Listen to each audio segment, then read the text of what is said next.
Genshin Impact, lauded as both an amazing game, in fact the breakout hit of 2020 for many people, but it's tainted by its nature as a gacha. Is the game truly worthy of praise, or is its remaining player base stuck in the dopamine rush of chasing the next pretty character? I'll be going over the good, the bad and the ugly of Genshin Impact's every detail before finally giving my verdict on the game. And yes, full disclosure, my channel does host dozens of Genshin Impact videos, but, well, there's a lot to say, so you can judge my impartiality or lack thereof yourself. The world. Firstly, to give background to the game, I will go over the essentials of the world while avoiding spoilers as best I can throughout.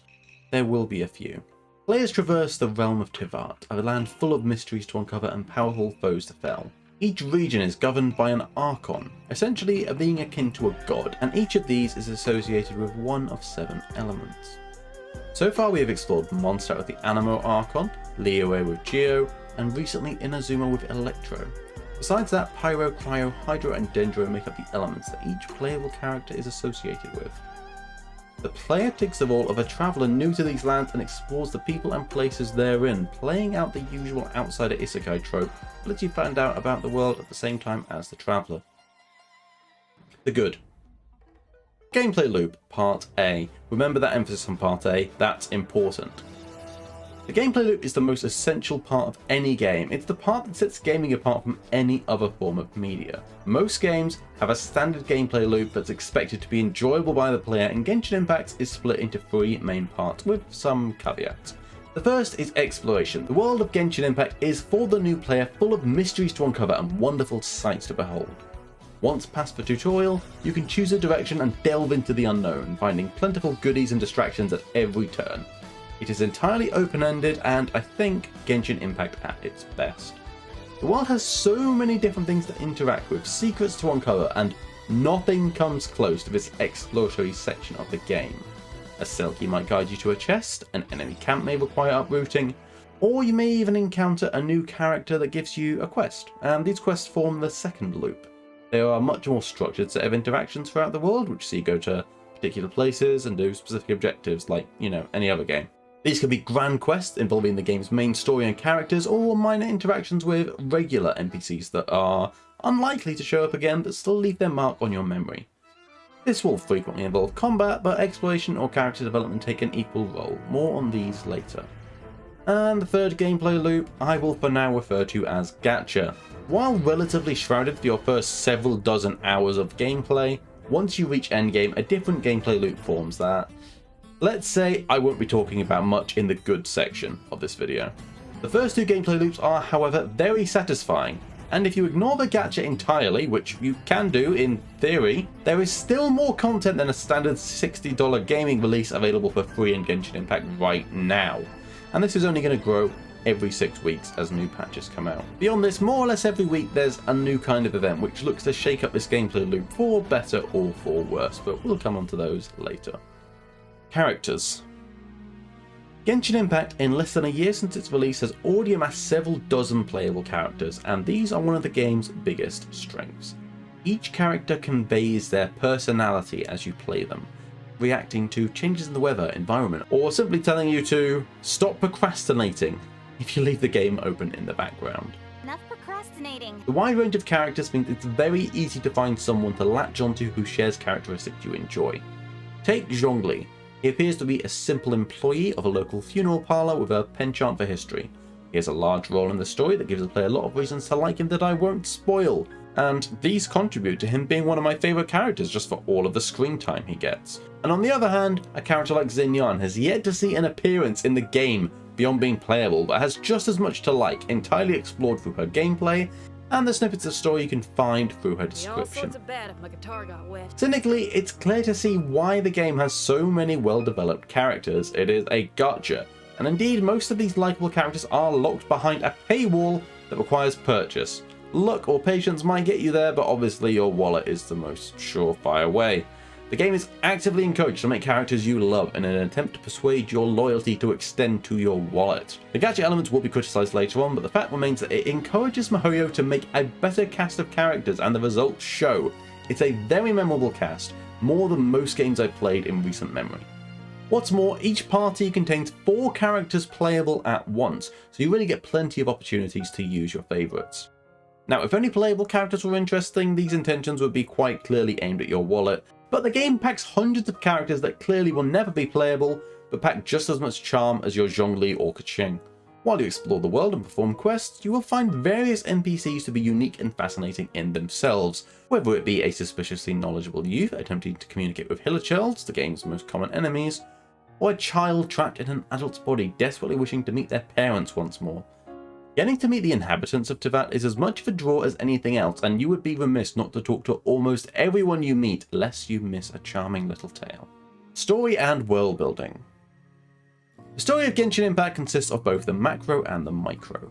The macro story is a tale of siblings separated by an unknown god, and the quest to reunite once more for exploring all the regions of Teyvat. The player gets involved in the intrigue of each nation, and a potentially promising story is yet to unfold. The game is still in its infancy in the overall story, and I expect the big payoffs will take years to arrive, meaning only time will tell how these go. However, the world building of Teyvat on a larger scale has me sold. I won't spoil whom they are, but the gods of this world walk among mortals, unknown to the majority of passers-by in some regions and worshipped as deities in others. We see them act in vastly different ways. For some, through their actions and not their divine power, they shape the future of their respective territories throughout the story, before returning to their travels as any layman would. Others seek to control their nation with power and authority by force, to varying degrees of success. The representation of the divine in Genshin Impact is one area I have fallen in love with, and most look forward to seeing how this develops as we move through the regions. In fact, the word Genshin can be read in the original Chinese as either original god or candidate god, depending on who you ask. This means the name of the game can be interpreted in English as the story resulting from the impact of the original gods, which, as the story unfolds, looks more and more relevant by patch. The new region Inazuma already marks a sharp divide between what we've seen before, and this has me excited for more. Beyond this, the world tells its story in 100 ways, from following along with gripping main story quests, to literally exploring the world and making discoveries about the land you tread as you go. Exploration. Getting around the world of Genshin Impact is a breeze, if you have Venti. The main boon of exploration in Genshin Impact is that 99.99% of surfaces are climbable, meaning once you complete the tutorial, more or less the entire world is accessible to you right away. Alongside this, you can glide at will for a very long time, giving you the freedom to explore in any direction with ease. This, naturally, is why the game was heavily compared to Breath of the Wild on release, and I only see this as a compliment. Truthfully, it's the reason I picked the game up in the first place. And it exceeds Breath of the Wild in one main area. Rain doesn't make climbing impossible. 10 out of 10, best game ever, end of video. That's a joke, we'll get on to that, but it still beats Breath of the Wild there. Now, exploration isn't perfect, as some areas may require certain elements to unlock, but unless you're on a Nuzlocke like me, the game gives you a character of each element for free, meaning there's no obstacles to exploring based on your luck with the Gacha. The main character can switch between the elements of Anemo and Geo by visiting the Statue of the Sevens dotted around the world. While this does give you access to everything you need to explore, it means if your traveller currently has an Anemo affiliation, but you need Geo to unlock a zone, it can be a lengthy trip back to change your power, meaning I'd often just mark it on the map rather than make the journey. Other than this blip, exploring is my favourite part of Genshin Impact, and as you unlock more characters, this becomes a non-issue. Indeed, while many would focus on new characters for their story or combat presence, their out-of-combat utility is something I enjoy profusely myself. However, the most useful of these abilities are the rarest, with characters like Keqing able to teleport to high spaces at whim, Venti conjuring a gust of wind to fly, or Mona being able to walk across water. These are, of course, the rarest characters to get. If you get lucky on the Gacha, or spend money, you can have a more pleasurable exploration experience, which is of dubious merit. The traveller can at least place these down for free, so you can experience a glimmer of this joy for free, but this is one area where a bit of luck can change your game profusely. But even if you just had the free characters, it doesn't diminish the absolutely full map with rewards at every corner. It's a great feeling to look around and see rewards in every direction or interesting paths to explore. It makes the release of a new region make Genshin feel like a new game once more, and the release of Inazuma has reignited a good chunk of what I love about the game. Graphics. Genshin Impact is a beautiful game wherever you play it. I've played in 4K since day one, and the amount of pictures I have saved from my rotating desktop speaks volumes. Truly though, even on mobile it looks better than I imagined a game really could a few years ago. While the anime inspired looks may not be for everyone, nobody can refute how beautiful a sunset over Liyue Harbour looks. I think there's precious little I need to say about the graphics, as you'll see about an hour of them over the course of this video. There's no low-res textures that pop out or any annoying fading in enemies. Genshin is a joy to walk around in, take pictures and explore just to see the sights, and the cutscenes can bring that to life even more. Combat. Combat is one of Genshin's crowning achievements given what the genre is trying to achieve. The crux of it will be familiar to any MOBA player. You have your basic attacks, one skill and an ultimate which the former two charge up.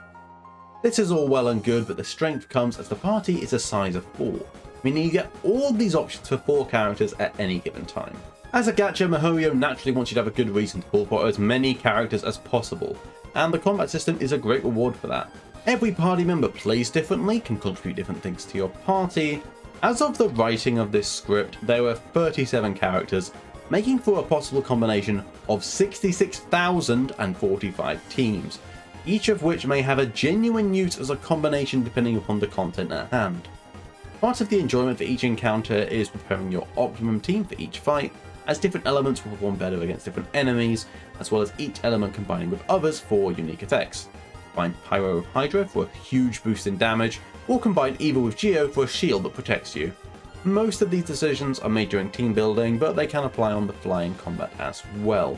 However, it is worth noting that not having the right element for a combat scenario won't leave you just unable to participate. It means you will perform worse, but you can still play as long as you don't have like a whole party of Hydro characters against a Hydro monster.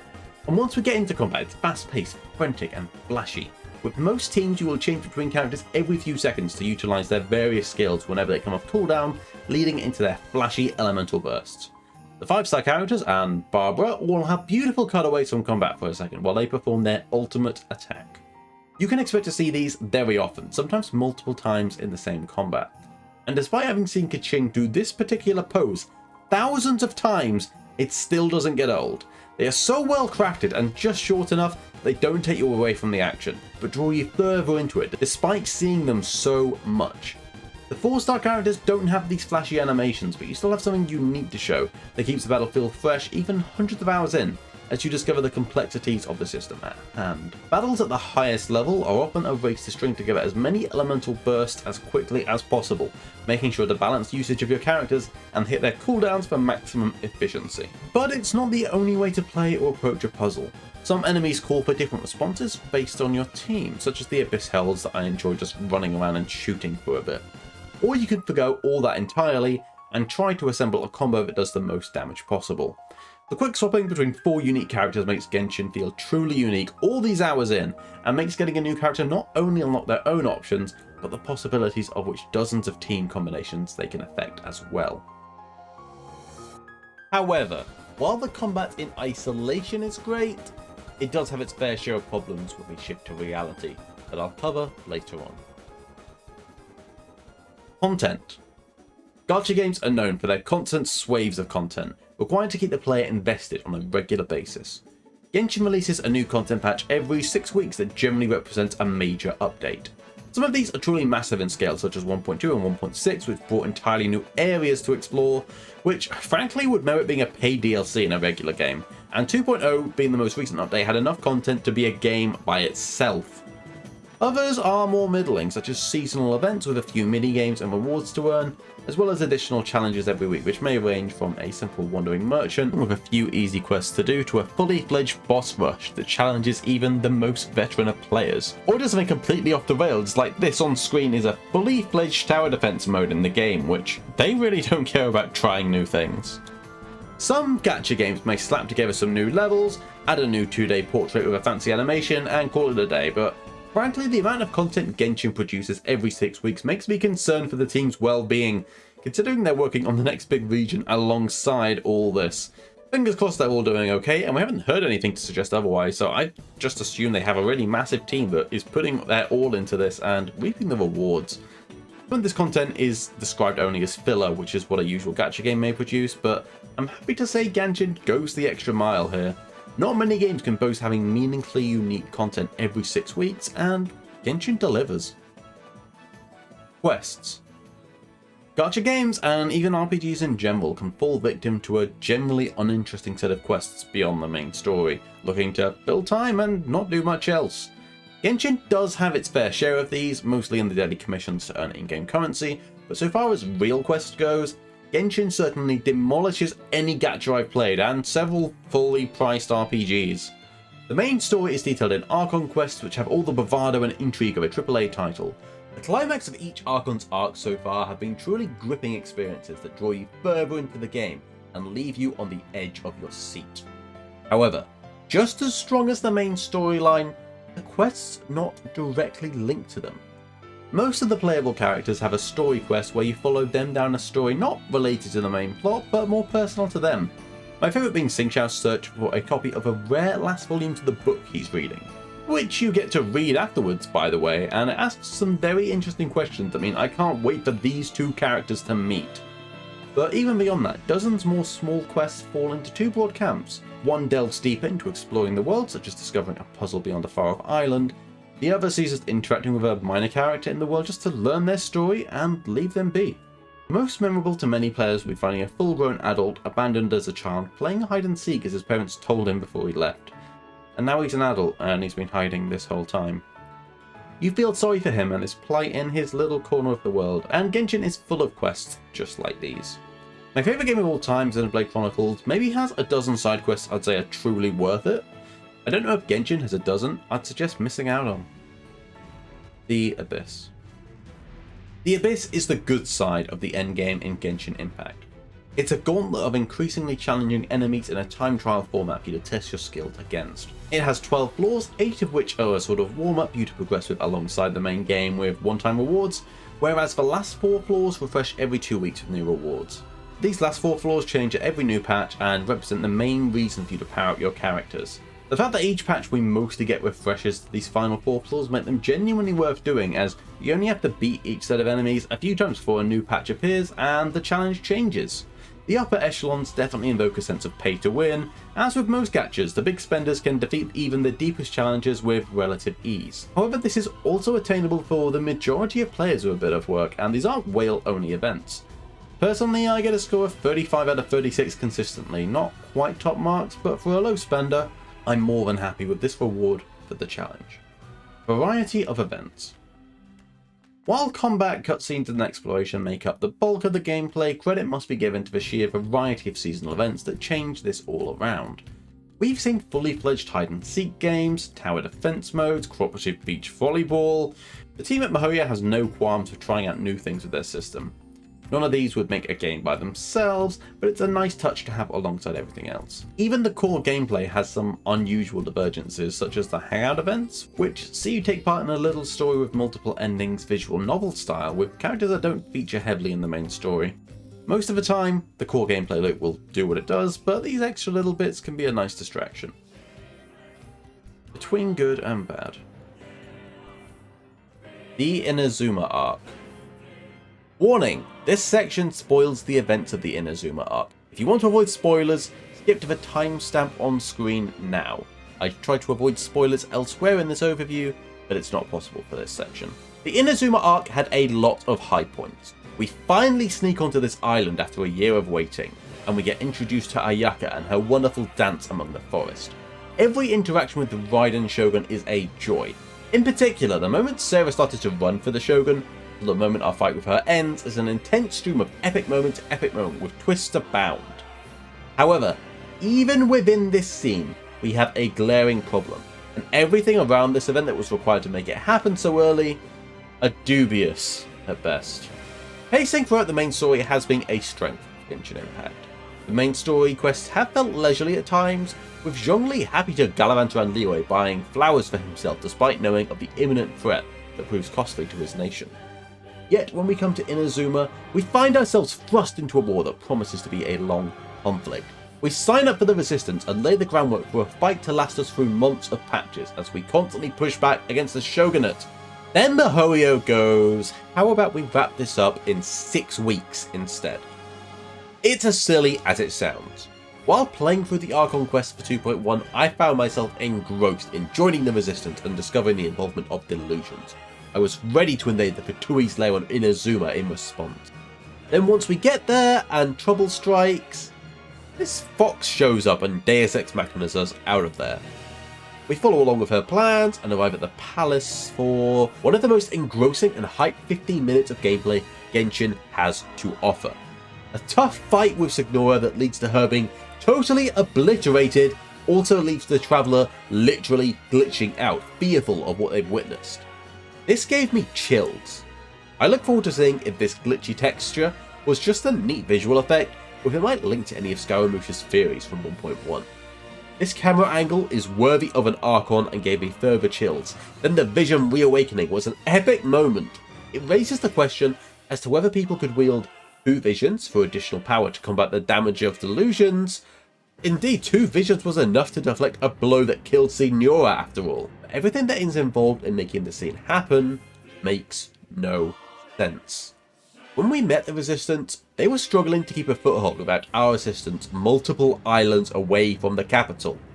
Last we left them, the consequences of delusions had left the camps in disarray. But a few short days later, a faction of them have managed to storm the palace? How did they cover so much ground? What did we miss? Kazuha's moment was inspiring enough that I might just let that slide just so that we get to see it, but that's not all. As you see, then the story concludes. We suddenly persuade the Shogun to change her ways. Vision Hunt degree, gone in 6 weeks. I take no particular issue with this event by itself, but to be past the climax after just 6 weeks is a little underwhelming, and renders the entire Rebellion arc feeling rather useless. Sorry, Kikomi. But then even further, how this arc dealt with Ai's Gnosis is insulting.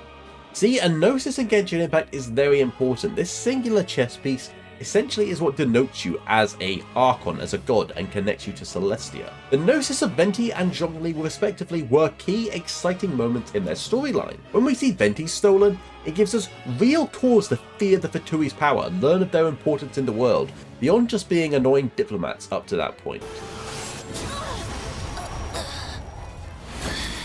Then we see Zhongli negotiate to part with his under a very complex scheme, and we're left piecing together what it means for Liyue. Both memorable moments that mean a lot for the story. I do not give it for free. For Inazuma, this moment is mentioned offhand as a bit of spoken dialogue at the end of the arc, not so much as giving the time of day as screen time. What's wrong?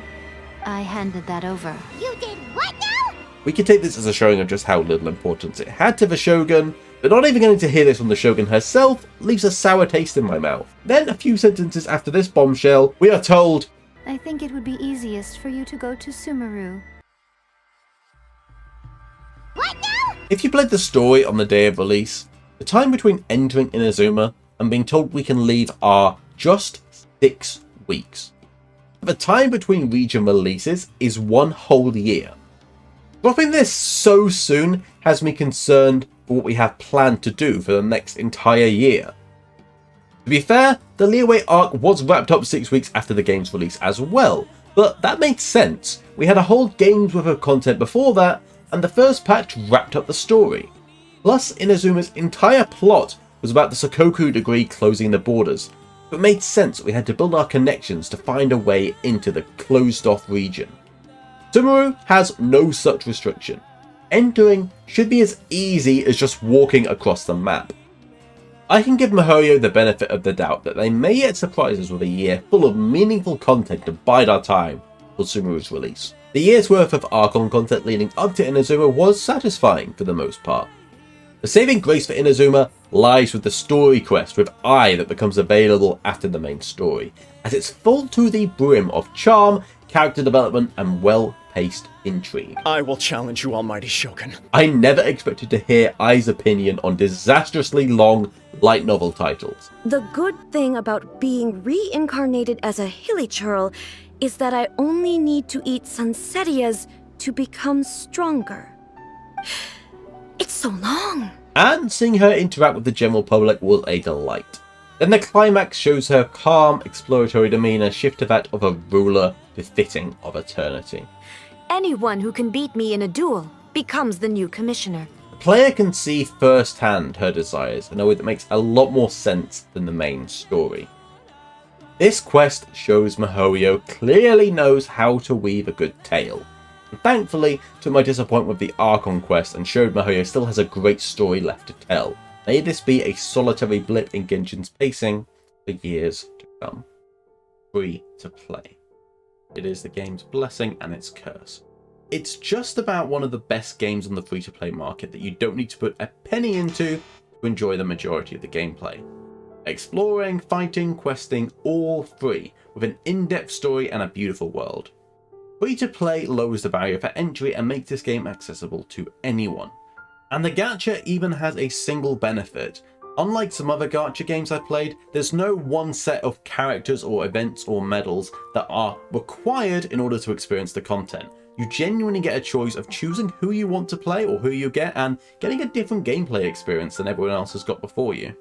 In giving you a wide variety of characters that you can just randomly get, every person will explore the world in a different way with different tools, making the gameplay even more unique.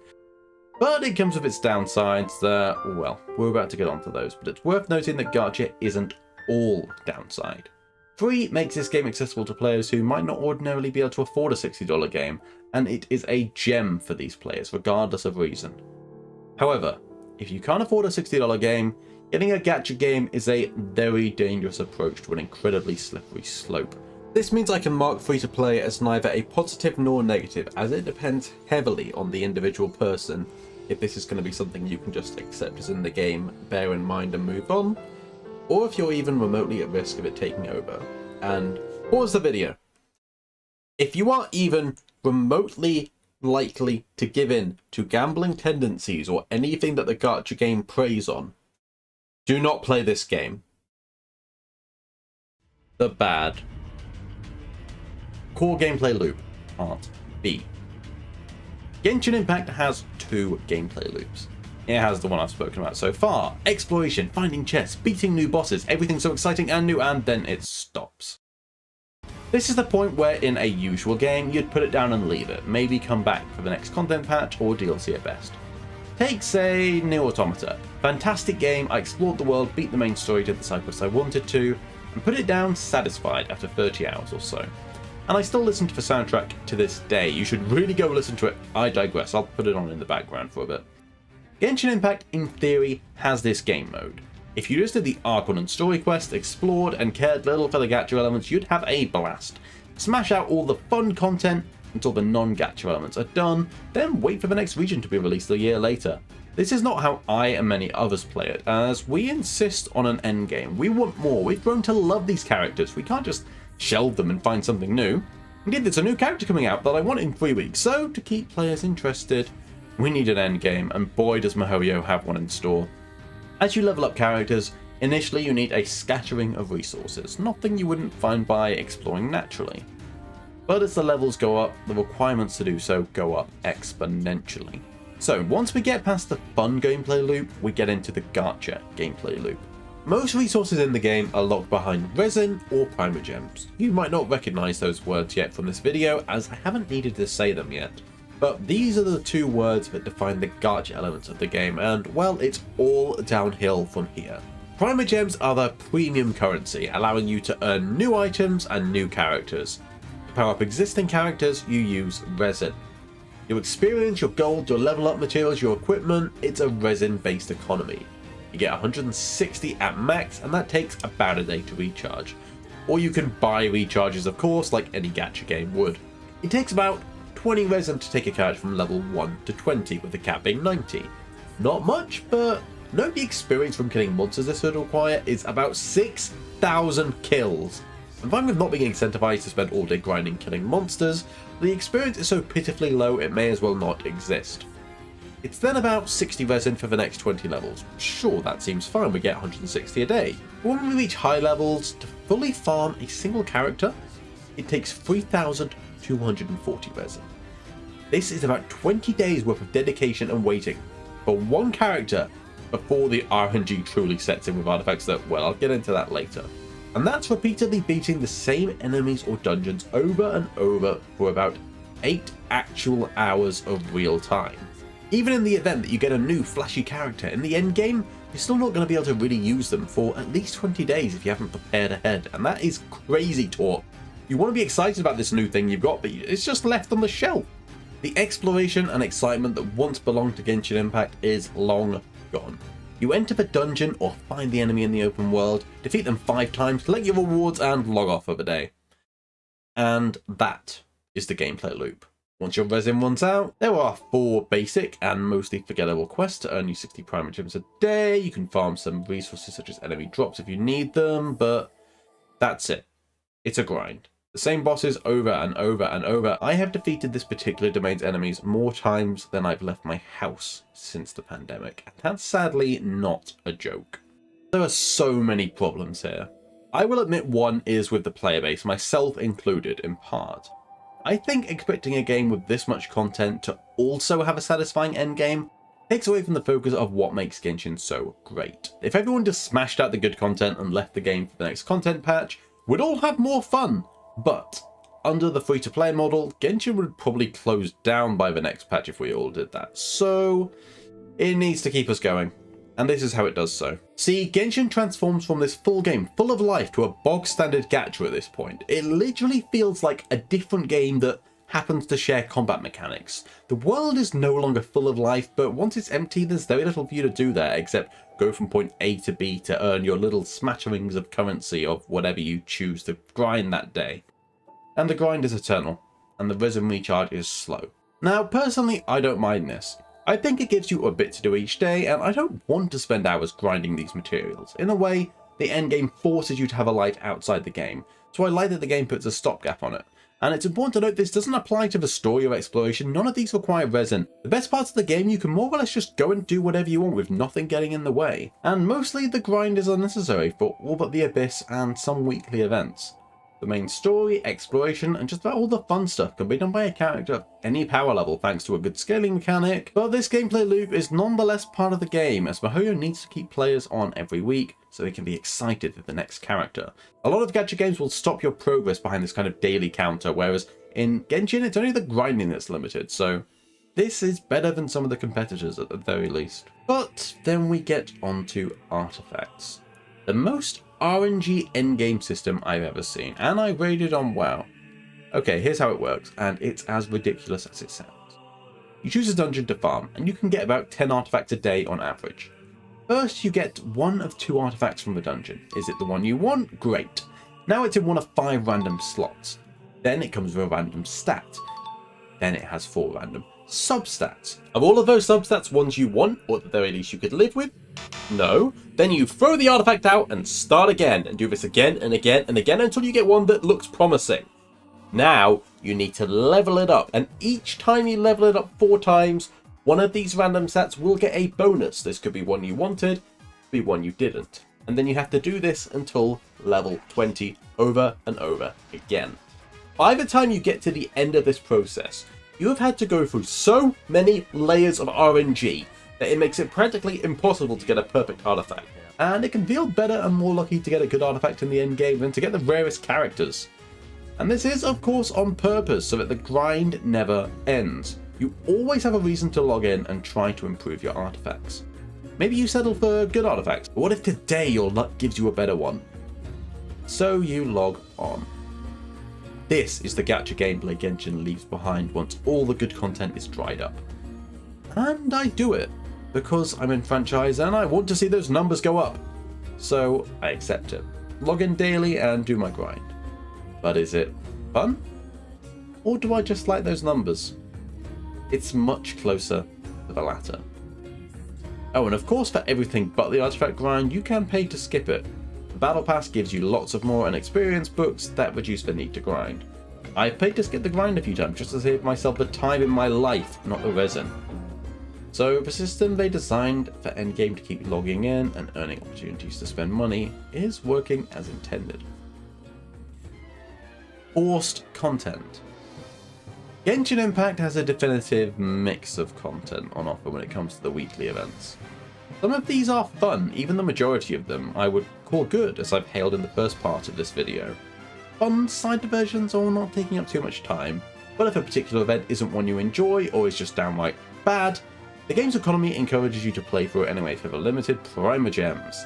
If you don't do the events, you get basically none of these. You get 60 a day, and it costs 15,000 to guarantee a 5-star character, so go figure, you do the event. This, along with the core gameplay loop of boring items I've just discussed, amounts to what I call Netflix bait, or YouTuber bait, or whatever.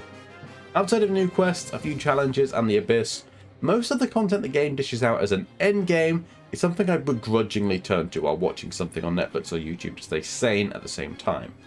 I don't think this takes away from the game's strengths, and I could choose to ignore all this content if I wanted, but then I'd never have a practical chance at a new character ever again, so the game takes its grasp on your psychology to want new shiny things and you play them.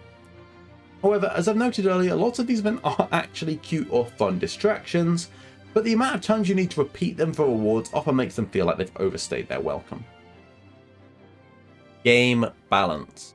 While combat looks great with the flashy bursts, the balance behind that combat leaves a lot to be desired.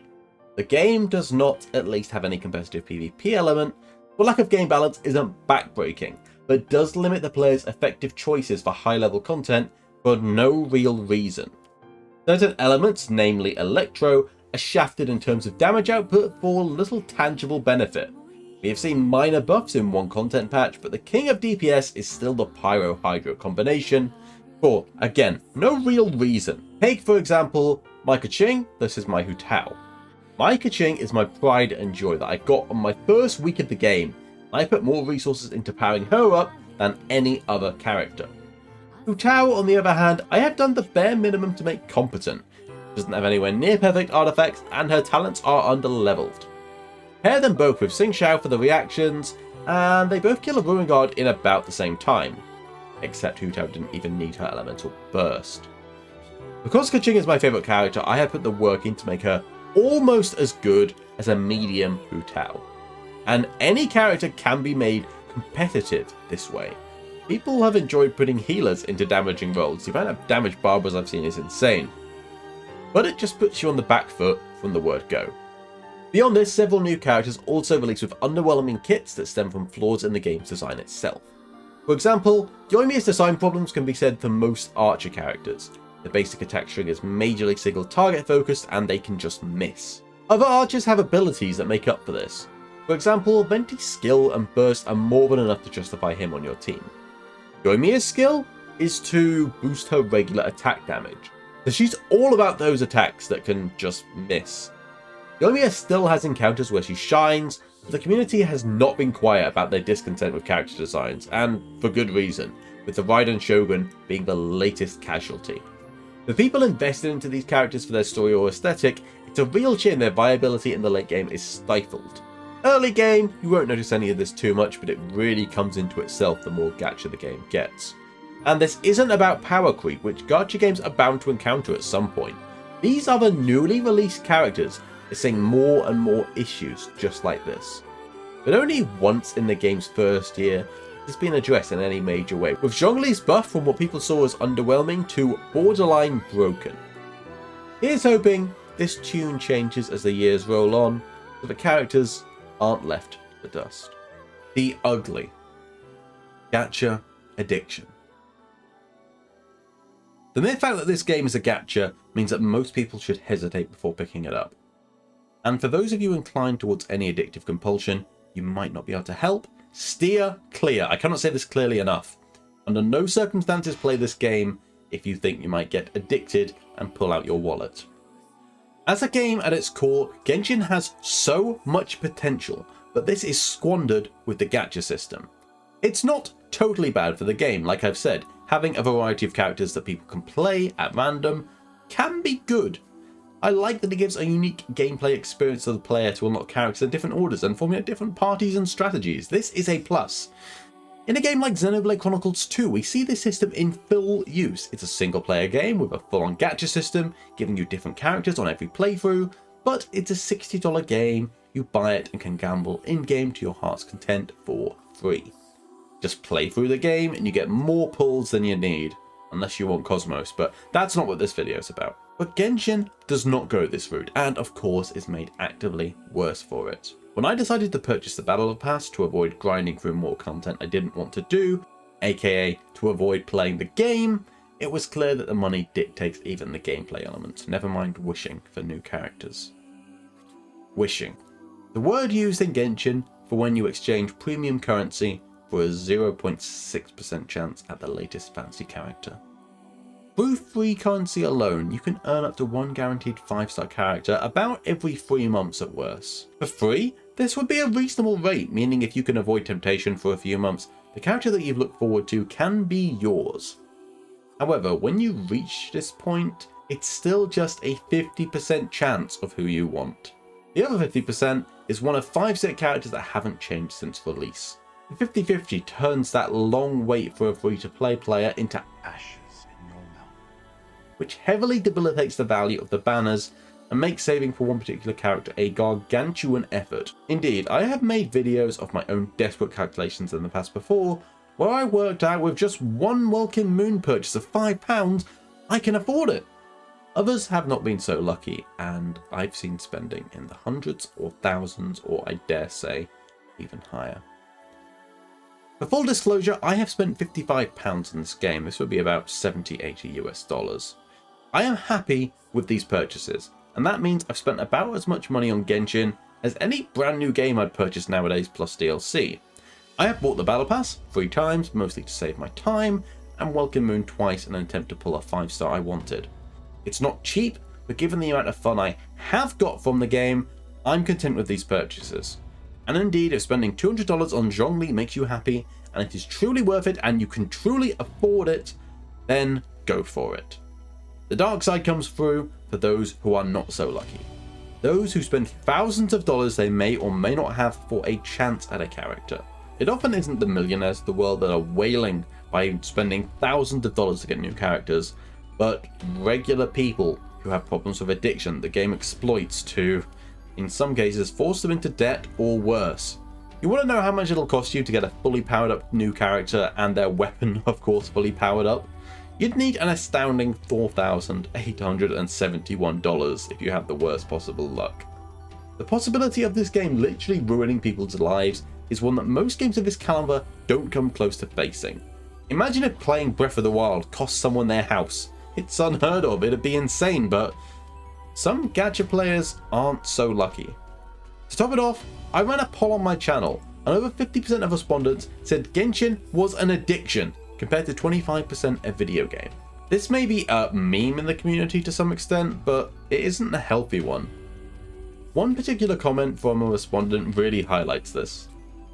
Genshin Impact is a game that I shouldn't have heard of, and regret wasting hours of my life on. Let's go away from that for a moment. Let's imagine Genshin was a regular $60 game. We've seen in the first hour of gameplay just how this game could work without Gacha. Do a quest for Lisa, you unlock her. Same for Amber and Kaya, and then, of course, it just stops. What if completing a character's individual story quest unlocked them? As a reward for finding Xing Xiao's desired book, we get to play him. Defeating Child, he joins our party, or completing the Archon quest and defeating Storm Terror adds Venti to our party to fight by our side.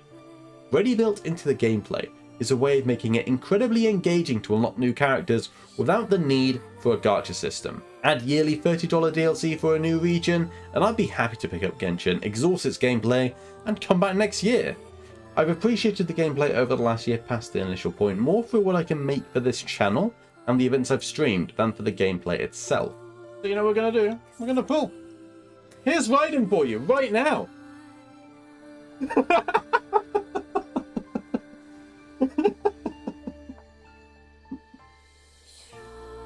Well, I wasn't lying. What if to ascend Kashing, instead of having to beat monsters the old-fashioned way again and again and again, you had to face an increasingly powerful electro hyperstasis with new mechanics every ascension? It's easy to convert this game into an amazing A+ experience, but it's a gacha, so we suffer from it. I think we all know that any hopes of this is but a fleeting fantasy. How long will I keep playing Genshin Impact for? It might seem like I've ended on quite the downer, but that's natural for the good, the bad, and the ugly sections. Genshin is not a perfect game, and it would be much closer to one without gacha ties dragging it down. But here's the thing, there probably isn't a world where that game can exist. The game, without a doubt, is best experienced on console or PC with better graphics and easier controls, But excluding the mobile market leaves Genshin without the player base to support the scale of the project miHoYo set out to do. The mobile market would be incredibly hostile to a $60 game, and any amount of quality would not make up for the price tag it justifies to that market. And so, instead, it blends into the existing mold, but stands out as frankly the best gacha game I've seen, and I expect 100 imitations to be in production as I write this script. I can tell that my patience for the gacha guide is withering, and the day may soon come when spending my resin is optional when I only do the fun events, but so far as quitting entirely? No. Inazuma just launched and reignited my love for this game with all the things to see, to explore, and the intricate unfolding story with as many lovable characters as there are, well, characters. Once I've exhausted its content, I could see stepping back, reserving gameplay to streaming, as I found that sharing my weekly grinds is genuinely more enjoyable than just doing it by itself. But beyond that, I see Genshin as part of my life for years to come, but whether that's as a daily grind or just to play once per patch remains to be seen. Longevity. This falls in neither the good, the bad, nor the ugly camp as of yet, but it's too important a factor to not consider on the game's anniversary. Longevity is a key component when deciding to play any gacha game. It is the fate of them all that, after the traveller's journey is over, the game will shut down. All those characters, all those purchases may be playable no more, visible only through videos such as this. The first gacha game I got invested into, Kingdom Hearts Union Cross, recently closed its doors. Genshin Impact at least has a large roadmap in place and the popularity plus financial support to see that through. I have no doubt the game will still be going in 5 years' time, which means if you do decide to spend a bit for that next character, you will get use of it for years to come. What happens at the end of the game's lifespan is anybody's guess at this point. I doubt even miHoYo has a plan that far into the future. We can hope miHoYo ends the game's run with an offline mode to let us experience Teyvat forevermore, but the chance remains that with the siblings united, all our time and effort will be erased. So do consider, if you spend $200 for the next character, it may not be yours forever. Conclusion. I hope that if I've done my job well, this video should have left you with your own impression of the game, regardless of if you've played it yet or not. Maybe this review is the deciding factor in making you want to play. Maybe you're an existing player seeking affirmation, or maybe you wanted to understand a friend's strange obsession with this game. In the end, gacha is a genre that isn't going anywhere anytime soon without some governmental intervention. It's a business model that, for better or worse, works. Given that is the truth, Genshin Impact takes this genre and sets a new bar for games to follow. How high this bar was set to previously is a separate discussion, but I can confidently recommend the first few dozen hours of Genshin Impact to anyone, with the largest asterisk in the world that if you have even a hint that you might grow addicted to the gacha, that means it's all not worth it. And the endgame simply isn't worth it by itself, the game just counts on you being enfranchised enough to bear with it at this point. But despite all those negatives, Genshin truly helped me get through this pandemic. It was an escapist dream with its massive world to explore, almost bringing me back to my first days with Breath of the Wild. Its lovable characters and interesting story have kept me coming back for more. Freedom, if demanded of you by an Archon, is really no freedom at all. I've spent money, but I know my limits. I may spend again if I can justify it, and I will keep playing. Genshin promises a new massive region to explore yearly, and if they all match Inazuma's content so far, I'll certainly be playing Genshin Impact into 2025 and beyond. There will come a day when the journey is over, and I will reflect on what's come. But for now, I look forward to discovering what lay in store for the citizens of Teyvat. If you've enjoyed this video or found it useful, consider liking and subscribing for more content like this. I'm still planning to stream Genshin Impact weekly on Mondays on Twitch for the foreseeable future, with other games featuring on Thursdays, so if you've enjoyed my style in this video, consider a follow and a look next time you're free to watch a stream. This is beyond the scope of anything I've produced so far, and if you've enjoyed watching to this point, I'd appreciate knowing it was worth it from a comment down below, and that's genuinely not just for metrics or whatever. And if you have, thank you so much. At almost 8,500 words, I'm glad it was worth the effort if you've watched it all. Have a great day, and if you're still playing Genshin, best of luck in your next pull.